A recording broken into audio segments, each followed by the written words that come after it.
Bismillahirrahmanirrahim. Assalamualaikum warahmatullahi wabarakatuh. Eh, Perkenalkan kami dari kelompok 7 Sistem Informasi Akuntansi akan menyajikan materi tentang komputer tech. Kami kelompok 7 yang beranggotakan Niken Dian Rahmawati, Dinda Andita, Nurbayati, saya sendiri, Bintang Putra, dan Bonar Erikson. Untuk Bonar tidak bisa ikut dalam penyajian materi ini. Langsung aja ke materi yang pertama, yaitu spamming. Spamming merupakan kata kerja yang berasal dari spam, yang artinya penggunaan perangkat elektronik untuk mengirimkan pesan secara bertubi-tubi tanpa dikehendaki oleh penerimanya.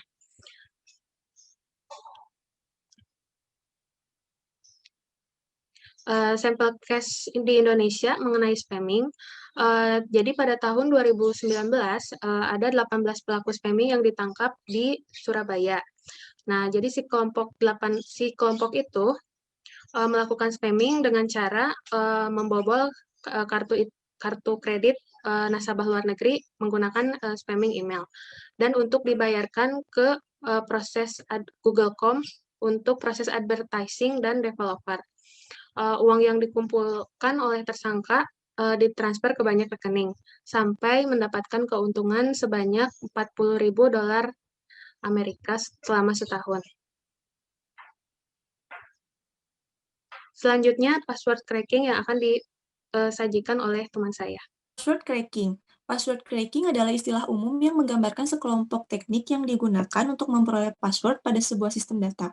Password cracking khusus mengacu pada proses mendapatkan password dari data yang dilindungi dengan password.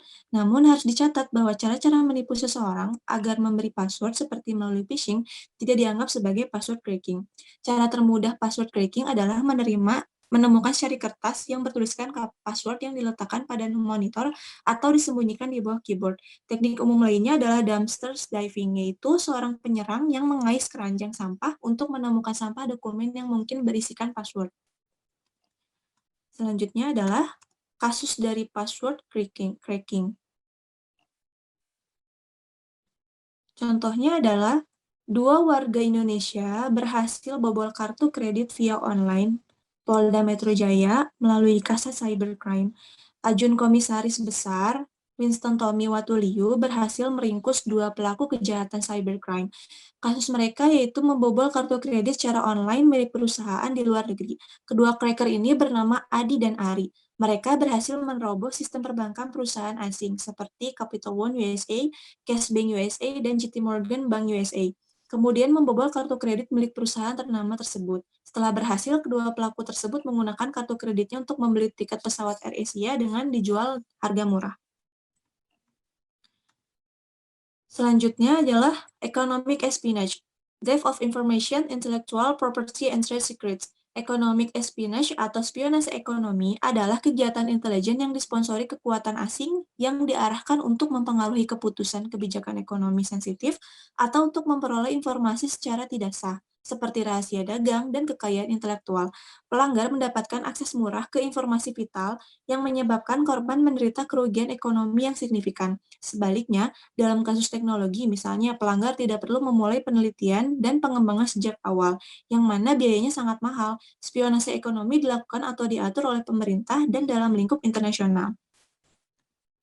Contoh kasusnya adalah kasus Haojong, yang dianggap sebagai mata-mata profesor yang berkonspirasi dengan seorang rekan dari University of Southern California untuk mencuri dan menjual rahasia Amerika kepada pemerintah dan militer Cina melalui sebuah perusahaan kerang di Kepulauan Cayman.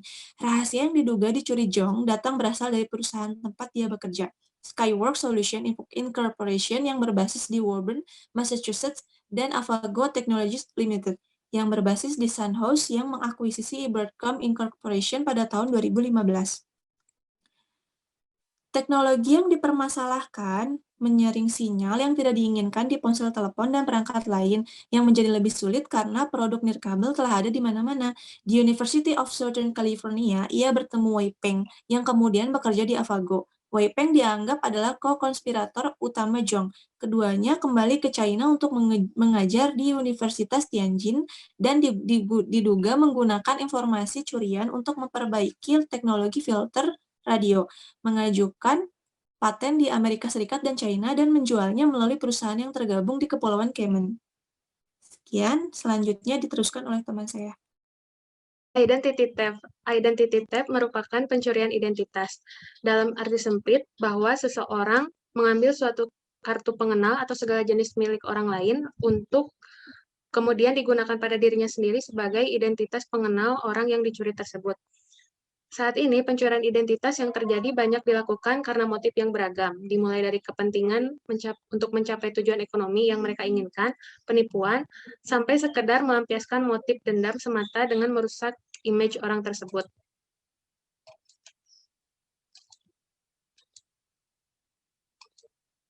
Sampel case pencurian identitas, pemalsuan KTP untuk membobol kartu kredit. Kasus ini dimuat di Berita Detik pada 8 Juni 2020. Pembobolan kartu kredit ini terjadi di wilayah Jakarta Pusat dan dilakukan oleh seorang perempuan. Modus yang dilakukan oleh pelaku adalah memalsukan KTP milik korban lalu mengajukan kredit ke pihak bank. Kasus ini terbongkar ketika Bank Mega menerima laporan dari salah satu korban yang menemukan adanya transaksi kredit hingga mencapai 1 miliar. Pelaku tidak bekerja sendirian, melainkan bersama seorang rekan yang memberikan identitas kepada pelaku. Selanjutnya, tab mapping akan disajikan oleh teman saya. Selanjutnya, tab mapping. Tab mapping adalah eksploitasi komputer dan serangan phishing yang membujuk pengguna untuk mengirim detail login dan sandi mereka ke situs web populer. Dengan meniru situs tersebut dan meyakinkan pengguna bahwa situs tersebut asli. Nama serangan itu diciptakan pada awal 2010 oleh Azaz Raskin, seorang peneliti keamanan dan pakar desain. Serangan tersebut memanfaatkan kepercayaan pengguna dan kekurangannya perhatian terhadap detail tab dan kemampuan browser untuk menavigasi ke seluruh halaman asal di tab tidak aktif lama setelah halaman dimuat. Tab mapping berbeda dengan kebanyakan serangan phishing karena menggunakan tidak lagi ingat bahwa tab tertentu adalah hasil dari tautan yang tidak terkait dengan laman masuk. Karena laman masuk palsu dimuat di salah satu tab terbuka yang berumur panjang di browser mereka.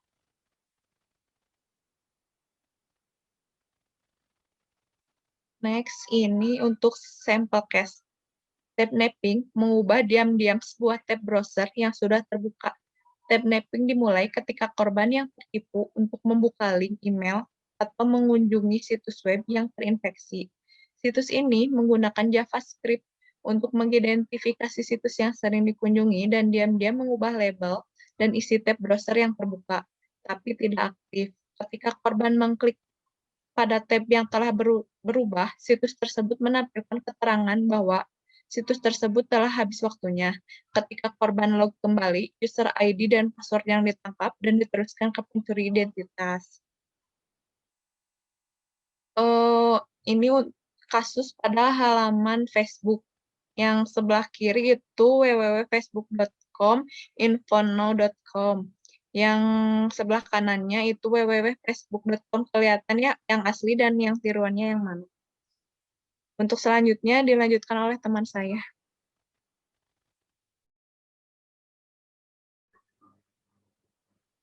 Virus.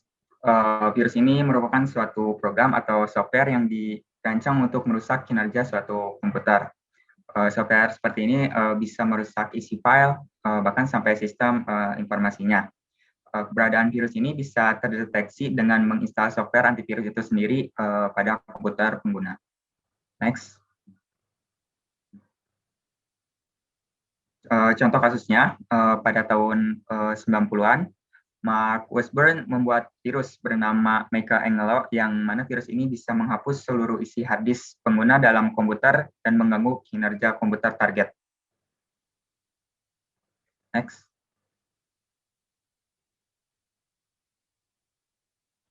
Lalu ada scareware. Scareware ini termasuk ke dalam malware. yang mana sebelumnya malware sebuah perangkat lunak yang sengaja dirancang untuk menyebabkan kerusakan pada komputer. Scareware itu sendiri adalah sebuah software penipuan yang biasa dikenal dengan sebutan software Rogue Scanner atau fraudware, yang mana tujuannya itu sendiri untuk menakut-nakuti orang-orang dan pengguna agar membeli dan menginstal aplikasi tersebut. Seperti Trojan, scareware itu menipu pengguna tanpa disadari dengan mengklik 2 kali lalu menginstal produk yang bersangkutan. Next.